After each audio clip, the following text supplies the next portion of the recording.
एक इंसान जीवन में कम से कम गलतियाँ की है, फिर भी उसे डर महसूस होता रहता है। आकस्मिक डर महसूस होता है। क्यों? एक अनजान डर पैदा होता रहता है मन में। क्यों? यह प्रश्न उठता है। यह प्रश्न उठना बहुत महत्वपूर्ण है। और इस डर से बचने का उपाय क्या है? तो मनुष्य के मन में डर महसूस होता रहता है वर्तमान दुनिया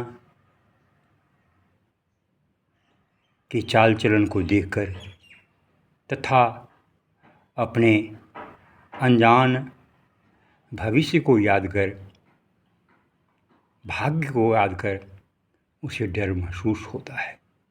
लेकिन इस डर से बचने का एक सीधा सरल उपाय है कि मनुष्य बराबर सत्संग करे, गहराई का सत्संग करे, अपने को जानने का सत्संग करे।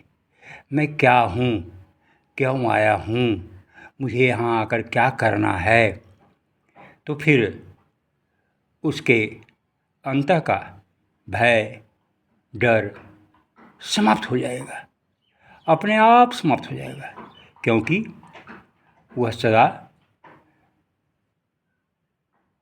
शरीर में नहीं जिएगा, मन में नहीं जिएगा, आत्मा में जिएगा।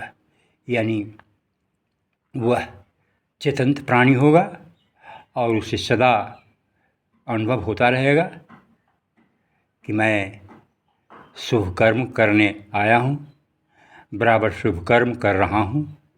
फिर डर काहे का? डर किस बात का? किससे डरना?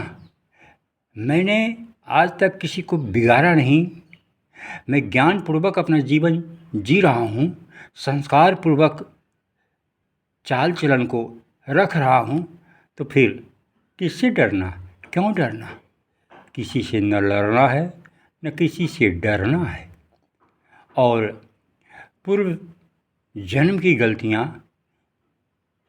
जो वर्तमान में टपक सकती है भाग्य बनकर, वह यदि होगा तो भोगना पड़ेगा।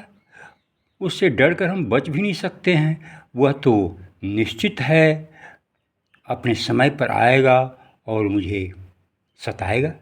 तो फिर डरने का कहीं किसी भी दृष्टिकोण से, किसी भी कोने से कोई मतलब नहीं है। मनुष्य को आत्मबल से भर जाना चाहिए। आत्मबल आत्मज्ञान से ही पैदा होता है। आत्मज्ञान अध्ययन, चिंतन, मनन और सद्गुरुओं के सत्संग से पैदा होता है। इसे कभी नहीं छोड़ना चाहिए। यही मनुष्य का सबसे बड़ा मानव जीवन का उद्देश्य